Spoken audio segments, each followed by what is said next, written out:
Hi, today on Enso Homestead, we're going to resurrect this 81-year-old 1943 Japanese Nambu pistol.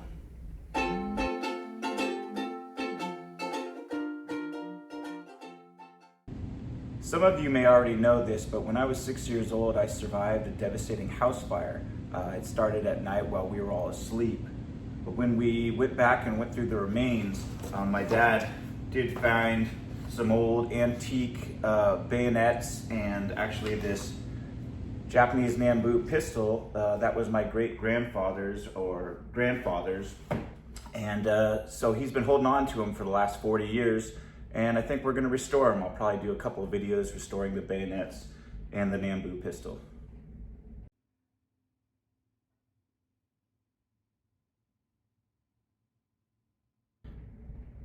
So the pistol is actually in pretty good condition. You know, the mag release works, and you know, it still cycles, all the buttons, safeties, everything works. It does have these wood handles, and the fact that they're still intact means that it didn't get heated up too bad, or else it would have burnt the wood handles. So I think this will be pretty straightforward. Probably just give it a good cleaning, do a function check, inspect the barrel. But I'm gonna see if I can get this thing operational again. So there's a lot of videos online about how to disassemble and reassemble these Type 14 Nambus. So I'm not gonna go into too much of the detail, but I will take it apart, take the back off. You can see here's the little plunger spring. The firing pin, I don't know if you can see, does look a little short, so I might have to either replace or kind of figure out what to do with the firing pin. But now the back is off. I can take the mag out. When I do that, the receiver is going to slide forward. And so mag is out. Now to kind of take the receiver apart, you got to push down a little bit, push the mag release in. Oh, that's gonna be a tough one. Let's see if I can. There we go.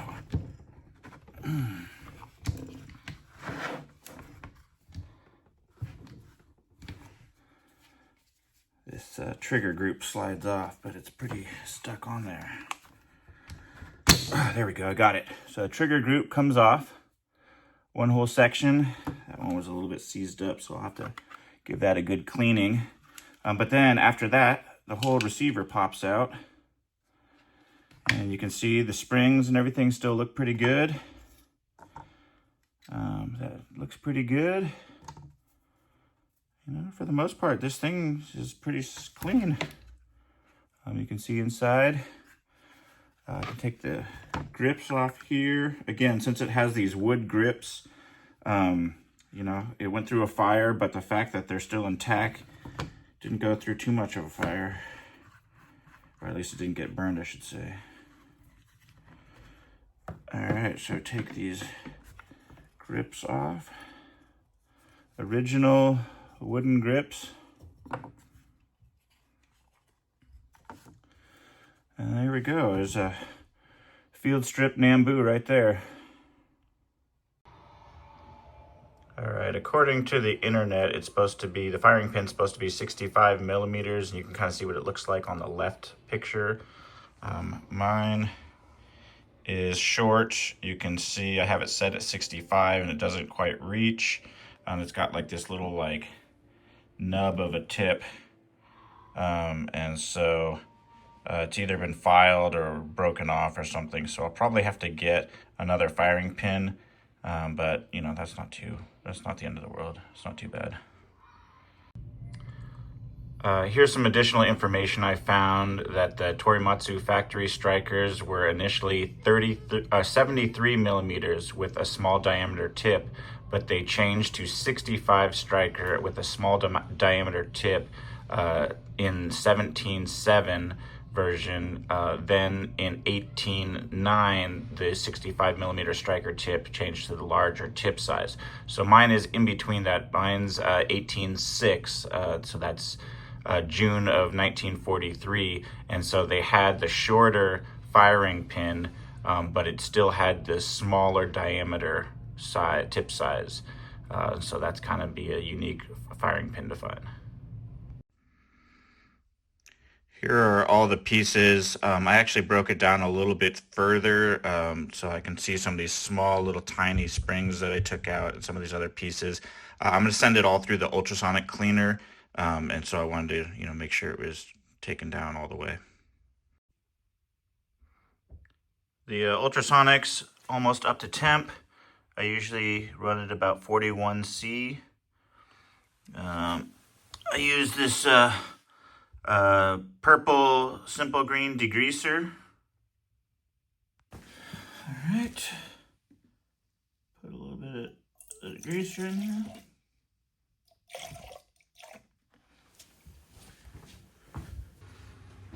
All right, then I fill up the rest here with some water. All right, then we just take the degreaser, throw it in a bag, and start chucking parts in.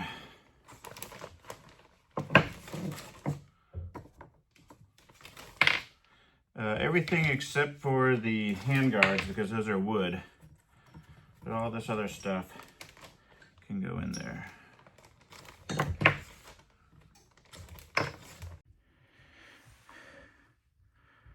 All right, so we're at 41 degrees Celsius. Take off the lid and grab our bag. It's a little bit. There we go. Fits in there. Tuck it down a little bit. Put the lid back on top. And let's do set for 30 minutes, but I'm thinking more like an hour.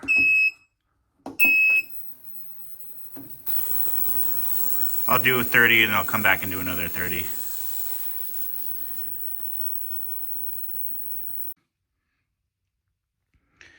All right, parts are pretty much done.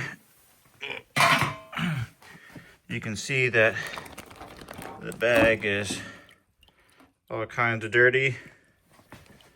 I'm gonna go through it in here. So I put it in just another Tupperware of water so it starts to come back up to temp. All right, so let's see how we did. Open up some of the parts and rinse them off in the regular water. Okay, pretty good.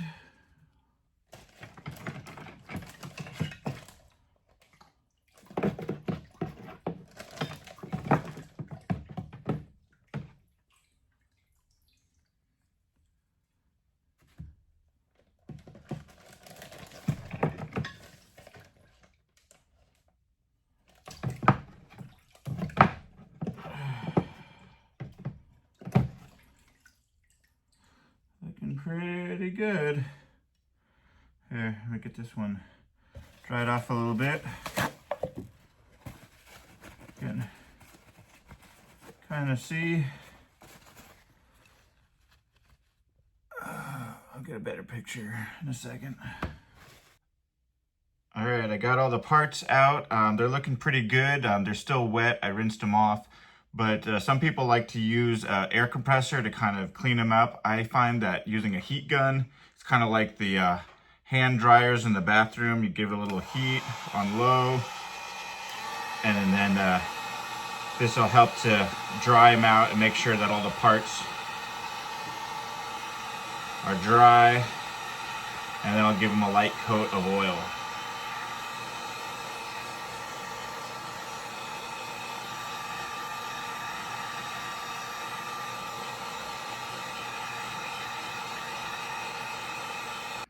All right, so here's everything out of the ultrasonic cleaner down to the bare metal. It looks actually pretty good. Not too bad of rust or pitting or anything like that. It may not look as good on the camera, but I have to put a light coat of oil on it, and then it will look a lot better. All right, so put a little coat of oil, light coat of oil, and it looks brand new again.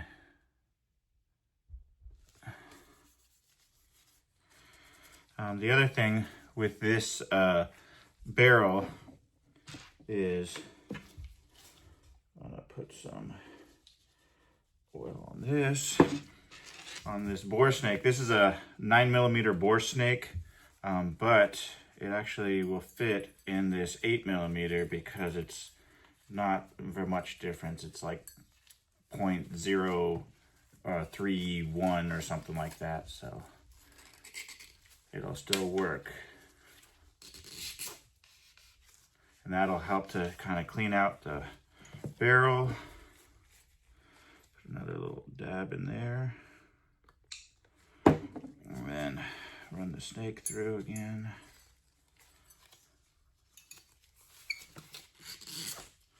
Get it nice and clean. Also get some Q-tips. Getting all the crevices.